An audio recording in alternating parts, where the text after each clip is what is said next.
Hello students, आज हमने पढ़ना है 7th क्लास साइंस का लेसन 3। लेसन का नेम है fibre to fabric. Students 6th में हमने पढ़ा था फाइबर्स के बारे में, different different fibres, animal fibres और प्लांट फाइबर्स। प्लांट फाइबर्स थे कि जैसे कॉटन एंड जूट, और जो एनिमल फाइबर्स हैं वो है वूल एंड सिल्क। तो इस लेसन में हमने पढ़ना है कि वूल और सिल्क हमें किस किस से प्राप्त होती है और कैसे उनकी आगे प्रोसेसिंग होती है। तो सबसे पहले ये भी मैं आपको इस लेसन में बताऊंगी कि फाइबर किस तरह से फैब्रिक में कन्वर्ट हो जाता है। तो वूल वूल क्या होती है कि ये हमें प्राप्त होती है, ऐसा मैटर है जो हमें शीप, गॉट्स, यॉक एंड कुछ अदर एनिमल से हमें ये प्राप्त होता है। जो ये वूल यील्डिंग एनिमल्स हैं, इनके बॉडी के ऊपर हेयर होते हैं, बाल होते हैं, और ये बाल ही इनको क्या करते हैं, इनकी स्किन को गर्म रखते हैं। मतलब इनको वार्मनेस मिलती है बालों से ही, और ऊन भी हमें इन्हीं बालों से ही प्राप्त होती है। तो अब मैं आपको बताती हूँ कि किन किन एनिमल से हमें ऊन प्राप्त होती है। ऊन हमें बहुत सारे एनिमल से प्राप्त होती है, जैसे शीप है, और याक है, अंगोरा गोट है, कैमल है, और एल्पका एक्स्ट्रा। इस तरह से मतलब कि कुछ जानवर हैं। अब मेन जो जानवर है, मेन एनिमल जिससे हमें ऊन प्राप्त होती है, वो है शीप। शीप की जो हेयरी स्किन है, उससे हमें ऊन प्राप्त होती है। और hairy skin of sheep is called fleece. जो बालों वाली त्वचा होती है शीप की, उसको फ्लीस कहा जाता है, और फ्लीस ही हमें हमारे लिए जो मेन सोर्स है ऊन प्राप्त करने का। अब यॉक से भी हमें ऊन प्राप्त होती है। तिब्बत और लद्दाख ऐसे एरियाज हैं जहाँ से यॉक से ऊन प्राप्त करते हैं। इसी तरह से जम्मू और कश्मीर में अंगोरा गोट्स हैं, और इन पहाड़ियों में अंगोरा गोट्स को रियर किया जाता है, उनको पाला जाता है ऊन प्राप्त करने के लिए। और गोट से हमें, जो कश्मीरी गोट है, उससे बहुत ही सॉफ्ट किस्म की ऊन हमें प्राप्त होती है, और ये काफ़ी बढ़िया किस्म की भी होती है, और इसको पश्मीना कहा जाता है। और इनको फाइन शॉल बुनने के लिए, निटिंग के लिए यूज़ किया जाता है इस ऊन को, और इन शॉलों को फिर पश्मीना शॉल्स का नाम दिया जाता है। ये काफ़ी बढ़िया किस्म की उत्तम क्वालिटी की शॉल्स होती हैं।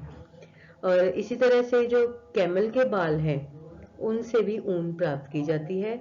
साउथ अमेरिका में एल्पका और लामा ऐसे जानवर हैं जिनके बालों से ऊन प्राप्त की जाती है। अब प्रोसेस क्या है वूल प्राप्त करने की? ऐसे ही नहीं होता है कि सीधे ही बालों को काटा और ऊन बन गई। अब बालों से ऊन प्राप्त करने के लिए इनको विभिन्न विभिन्न स्टेप में से गुजरना पड़ता है।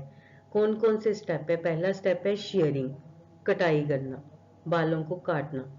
और फिर उसके बाद है स्कोरिंग, वॉशिंग करना, धोना। फिर सॉर्टिंग, छटाई करना, छांट लेना कि कौन से किस किस लेवल की ऊन है, फाइबर्स हैं। फिर बुर्ज पिक कर लेना, उसमें से जो फ्लफी मैटर है उसको पिक कर देना, अलग हटा देना। फिर उनको डाई करना और फिर रोलिंग करना। ये अलग विभिन्न स्टेप्स हैं जिनके बीच में से कि ऊन बनने की प्रोसेस को गुजरना पड़ता है।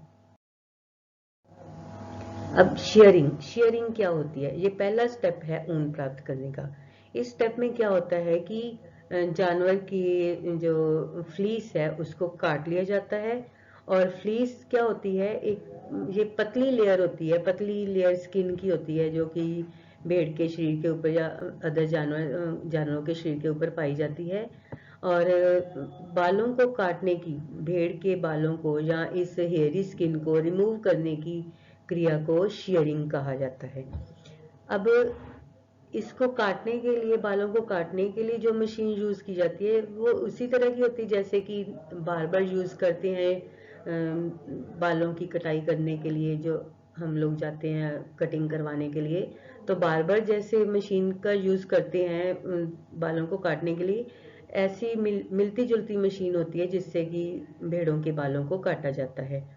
और काटने से, बालों को काटने से, फ्लीस को अलग करने से जानवरों को, मतलब दर्द नहीं होता।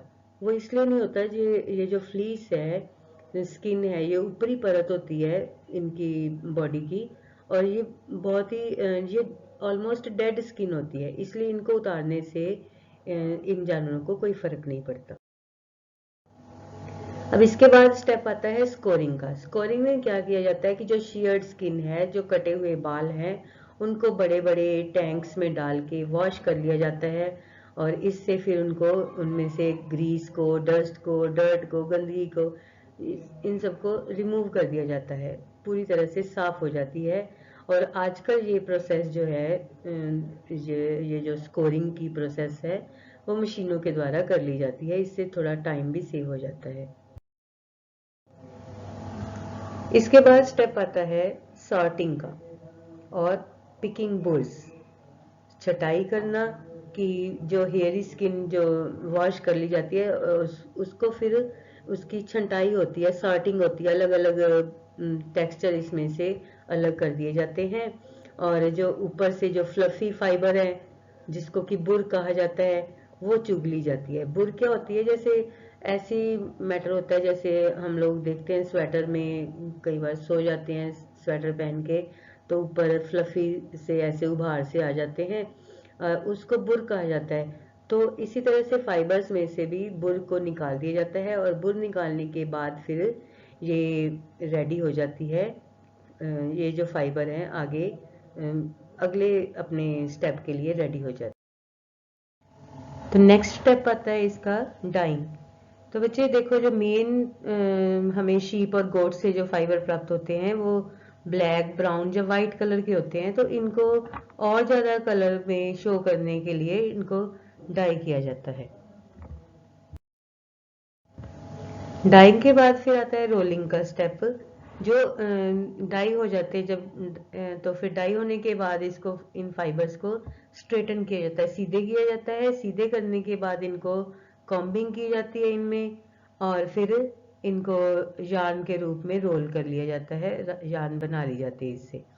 और इसके बाद जो लॉन्गर स्टेप्स हैं, लॉन्गर फाइबर्स हैं, उनको वूल के रूप में कन्वर्ट किया जाता है, उनसे वूल बनाई जाती है ताकि स्वेटर बुने जा सके।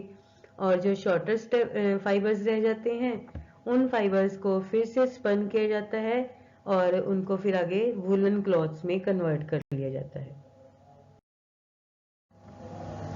अब ये तो हमने पढ़ा था पहले, इसके बारे में, मतलब कि ऊन कैसे प्राप्त होती है। अब मैंने आपको बताना है सिल्क। सिल्क कैसे हम प्राप्त करते हैं। आपको बताया कि सिल्क जो है वो मेनली हमें सिल्क वॉर्म से प्राप्त होती है, और सिल्क वॉर्म को ऊन प्राप्त सिल्क प्राप्त करने के लिए सिल्क वॉर्म को पाला जाता है काफ़ी लार्ज स्केल में। और इस जो रियरिंग ऑफ सिल्क वॉर्म को पालने की इस क्रिया को सेरीकल्चर कहा जाता है। अब जो सिल्क किस तरह से हमने ऑब्टेन करने हैं, तो ऑब्टेन करने से पहले, सिल्क ऑब्टेन करने की क्रिया से पहले, मैं आपको थोड़ी सी एक इंटरेस्टिंग स्टोरी बताती हूँ कि किस तरह से जो लाइफ हिस्ट्री चलती है सिल्क मोथ की।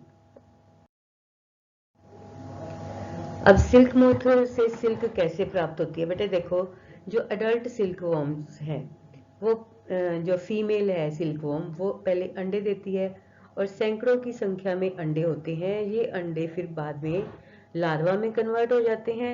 लार्वा से फिर आगे इसके जो कैटरपिलर बन जाते हैं, लार्वा को कैटरपिलर भी कहा जाता है। और कैटरपिलर क्या होते हैं, फिर आगे जो मलबरी लीव्स हैं, शहतूत के पत्ते हैं, वो खाते रहते हैं। और इनकी ग्रोथ के बाद काफ़ी जब ये बड़े हो जाते हैं, तो फिर ये नेक्स्ट स्टेज में एंटर कर जाते हैं। उस स्टेज को फिर प्यूपा कहा जाता है। इस स्टेज में कैटरपिलर क्या करता है, प्यूपा वाली स्टेज में कैटरपिलर अपने मुंह से एक प्रोटीन का बना हुआ एक फाइबर सा निकालता है। वो फाइबर इसकी बॉडी के आसपास लिपटता रहता है, और इसको पूरी तरह से इसकी बॉडी को कवर कर लेता है। इस कवरिंग को ही फिर कोकून कहा जाता है, और कोकून वाली स्टेज में ही प्यूपा एक अडल्ट सिल्क मोथ में कन्वर्ट हो जाता है। बेटा अब मैं आपको बताती हूँ कैसे सिल्क वॉर्म से सिल्क प्राप्त की जाती है। तो बेटा सिल्क प्राप्त करने के लिए 2 स्टेप होते हैं मेन। नंबर 1 स्टेप है रियरिंग ऑफ सिल्कवर्म और नंबर 2 है प्रोसेसिंग ऑफ सिल्क। तो रियरिंग ऑफ सिल्कवर्म में क्या क्या होता है? तो बच्चे देखो, फीमेल सिल्क मोथ है वो 100 की संख्या में, सैकड़ों की संख्या में एक बार में अंडे दे देती है और इन अंडों को फिर केयरफुली किसी कपड़े के ऊपर या फिर पेपर के ऊपर इसको स्टोर कर लिया जाता है और इनको फिर सुटेबल टेम्परेचर पे वार्म किया जाता है ताकि इसमें से लार्वाज हैच हो सके। मतलब अंडों में से लार्वा बाहर निकालने के लिए इनको वार्मनेस दी जाती है।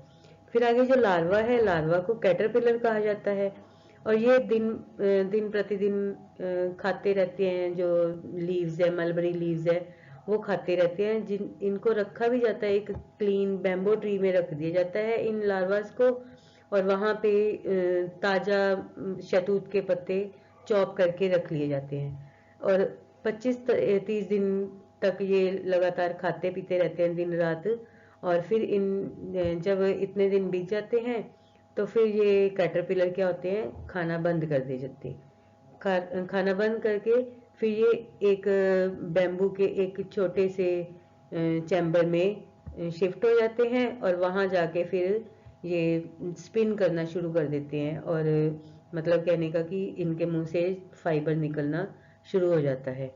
अब जो इन फाइबर्स को ककून्स को इकट्ठा करने के लिए, ककून बताया था ना मैंने कि इसके मुंह से, रेशम के कीड़े के मुंह से एक लार सी निकलती है प्रोटीन की और वो इसकी बॉडी के आसपास लिपटती रहती है, उसको कोकून कहते हैं।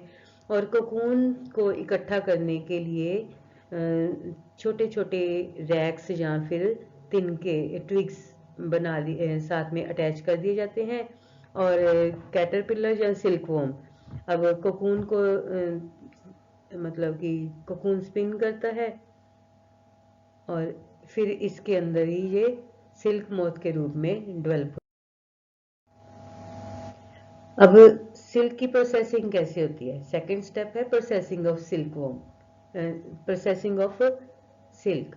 तो सिल्क कैसे बनती है? कोकून से। कोकून से सिल्क बनाने के लिए काफ़ी सारे कोकून्स को इकट्ठा कर लिया जाता है और फिर इनको धूप में रखा जाता है या फिर इनको बॉयल किया जाता है, जहाँ स्टीम दे दी जाती है और इसके बाद फिर इनमें से फाइबर्स जो हैं वो सेपरेट कर लिए जाते हैं। फिर इनमें से थ्रेड निकाले जाते हैं इन कोकून में से और जो थ्रेड निकालने की प्रक्रिया है, थ्रेड बनाने की प्रक्रिया है, उसको रीलिंग द सिल्क कहते हैं, रीलिंग ऑफ सिल्क कहते हैं। जैसे एक डेफिनेशन के रूप में भी अगर मैं आपको बताऊं तो यह है कि process of taking out of threads from the cocoon for use as silk is called reeling the silk. मतलब कि कोकून में से थ्रेड निकालने की प्रोसेस को ही रीलिंग ऑफ सिल्क कहा जाता है। फिर उसके बाद सिल्क फाइबर्स को सिल्क थ्रेड बनाने के बाद फिर आगे सिल्क का कपड़ा यूज़ करने के लिए, सिल्क का कपड़ा बनाने के लिए यूज़ कर लिया जाता है। तो बेटा अब आपको पता चला कि किस तरह से फाइबर से फैब्रिक बनता है।